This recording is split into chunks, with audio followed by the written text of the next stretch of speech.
பழைய ஓய்வூதியம் திட்டத்தை மீண்டும் நடைமுறைப்படுத்துதல் உள்ளிட்ட பல்வேறு கோரிக்கைகளை வலியுறுத்தி ஜாக்டோ ஜியோ வருகிற 26ஆம் தேதி முதல் காலவரையற்ற போராட்டம் நடத்தப்படும் என அறிவித்திருந்தது.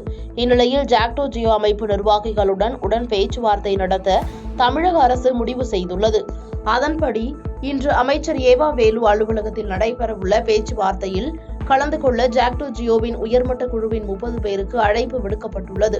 இந்த பேச்சுவார்த்தையில் அமைச்சர்கள் ஏவா வேலு, முத்துசாமி மற்றும் அன்பில் மகேஷ் ஆகியோர் கலந்து கொள்ள இருப்பதாக தெரிவிக்கப்பட்டுள்ளது.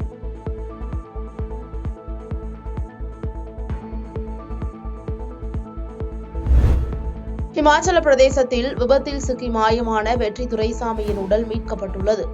8 நாட்களுக்கு பிறகு சைதை துரைசாமியின் மகன் வெற்றி துரைசாமியின் உடலை போலீசார் மீட்டுள்ளனர். கடந்த 4ஆம் தேதி தன் நண்பர் மற்றும் ஓட்டுநருடன் இமாச்சல பிரதேசம் சென்ற சைதை துரைசாமியின் மகன் வெற்றி துரைசாமியின் கார் சட்லஜ் நதியில் விழுந்து விபத்தில் சிக்கியது.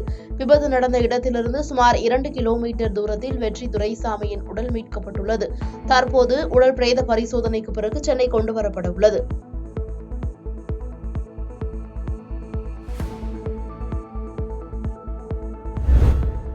இமாச்சல பிரதேச மாநிலத்தில் நிகழ்ந்த விபத்தில் சிக்கி ஆற்றில் மூழ்கிய சைதை துரைசாமியின் மகன் வெற்றி துரைசாமியின் மறைவுக்கு முதலமைச்சர் மு.க.ஸ்டாலின் இரங்கல் தெரிவித்துள்ளார்.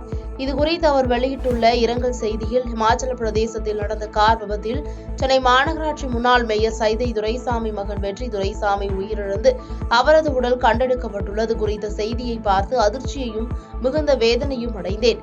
உயிருக்கு உயிரான மகனை இழந்து தவிக்கும் சகோதரர் சைதை துரைசாமி அவர்களுக்கு இத்துயர்மிகு நேரத்தில் எனது இதயபூர்வமான ஆறுதலையும் ஆழ்ந்த இரங்கலையும் தெரிவித்துக் கொள்கிறேன் என தெரிவிக்கப்பட்டுள்ளது. மேலும் பல்வேறு அரசியல் கட்சி தலைவர்களும் இரங்கல் தெரிவித்து வருகின்றனர்.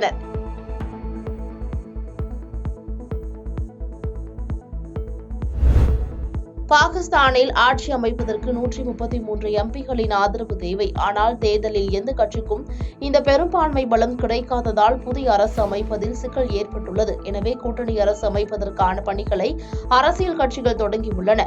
பாகிஸ்தானில் கடந்த வியாழக்கிழமை நடைபெற்ற நாடாளுமன்ற தேர்தலில் 101 இடங்களை கைப்பற்ற இருந்தாலும் நாடாளுமன்றத்தில் எதிர்க்கட்சி வரிசையில் அமர முடிவு செய்துள்ளதாக முன்னாள் பிரதமர் இம்ரான் கானின் தெஹ்ரீக்-ஏ-இன்சாஃப் கட்சி அறிவித்துள்ளது.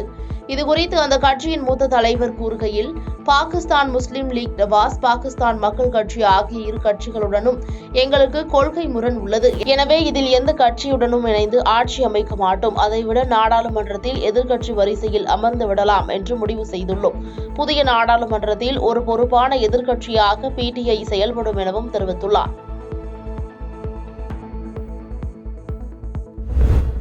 இஸ்ரேல் மீது ஹமாஸ் பயங்கரவாத அமைப்பு கடந்த ஆண்டு அக்டோபர் 7ஆம் தேதி திடீரென தாக்குதல் நடத்தியது.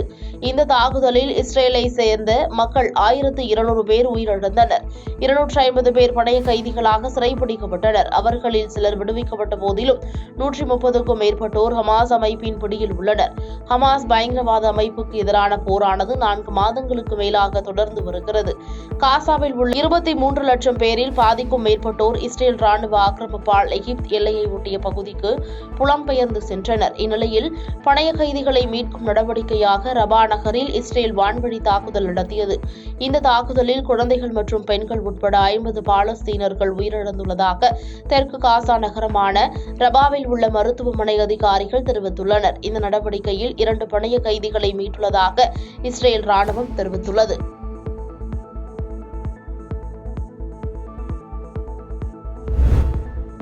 மதுரை மாவட்டம் முள்ளிப்பள்ளம் கிராமத்தில் உள்ளவர்கள் யாரையும் இயற்கை பேசினால் சம்பிரதாயப்படி நீர்மூழ்கி எடுக்கவும் குளித்து வரவும் தண்ணீர் இல்லாமல் அவதிப்பட்டு வருகின்றனர். இதனால் சாலைகளின் நடுவே அமர்ந்து தண்ணீர் பைப்புகளை பயன்படுத்தி குளித்து செல்லும் நிலை உள்ளது. இதனால் கிராமத்தில் விவசாயிகள் சங்க தொட்டி என்ற பொது தொட்டியில் தான் குளித்து நேர்மாலை எடுத்தும் இறுதி சடங்கு முடித்தும் குளித்து செல்லும் நிலை இருக்கிறது. இந்நிலையில் முள்ளிப்பள்ளம் பகுதியில் அரசு சார்பில் குடிநீர் தண்ணீர் தொட்டி கட்டித்தரும் பணிகளை விரைவாக மேற்கொள்ள வேண்டி மதுரையை சேர்ந்த தன்னார்வலரான கணேஷ் பாபு என்பவர் இன்று மதுரை மாவட்ட ஆட்சியர் அலுவலகத்தில் மேல்முறையீட்டு தலையில் தண்ணீர் நிரம்பிய செம்புடன் நூதன முறையில் மனு அளித்தார். எடுக்க முடியாம ஆத்துக்குள்ள போயிட்டு இருக்காங்க.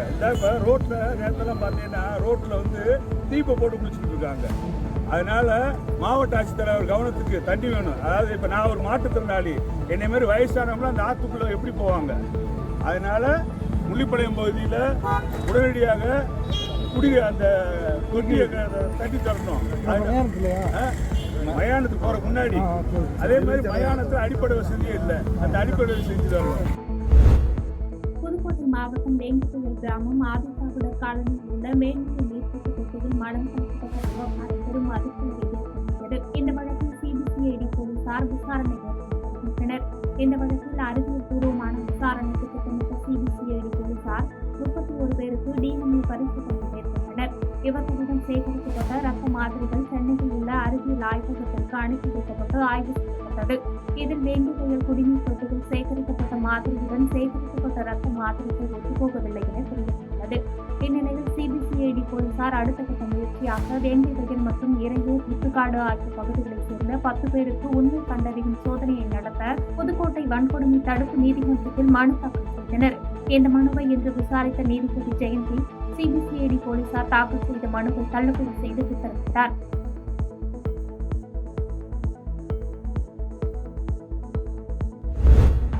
கன்னியாகுமரி மாவட்டம் சங்கத்துறை பீச் சாலையில் ஈத்தாப்பூடி பகுதியைச் சேர்ந்த கோபி என்பவர் குடும்பத்துடன் காரில் சென்றுள்ளார். அப்போது செம்பன்துறை பகுதியில் 15 வயது சிறுவன் அஜாஸ் ஓட்டி வந்த பைக் மீது மோதி விபத்து ஏற்பட்டது. தொடர்ந்து கோபி காரை நிறுத்தாமல் சென்றதால் காரில் சிக்கிக்கொண்ட அஜாஸ் மற்றும் பைக் 3 கிலோமீட்டர் இழுத்து செல்லப்பட்டது. இதனால் உராய்வு ஏற்பட்டு கார் திடீரென தீக்குளித்து எரிந்ததில் சிறுவன் அஜாஸ் தீயில் கரைக்கு உயிரிழந்தார். இது தொடர்பான வீடியோ இணையத்தில் வைரலாகி வரும் நிலையில் சுசீந்திரம் போலீசார் தீவிர விசாரணை மேற்கொண்டு வருகின்றனர்.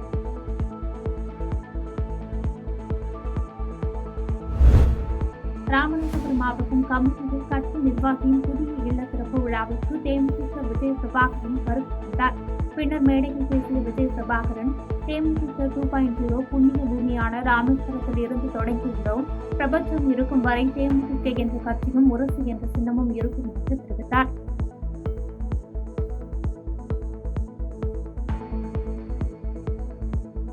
பாதகம் செய்பவரை கண்டால் நாம் பயங்கொள்ளலாகாது பாப்பா, மோதி மிதித்து விடு பாப்பா, அவர் முகத்தில் உமிழ்ந்து விடு பாப்பா. அண்மை செய்திகளை உடனுக்குடன் தெரிந்து கொள்ள இணைந்திருங்கள் இயம்நாடு தொலைக்காட்சியுடன்.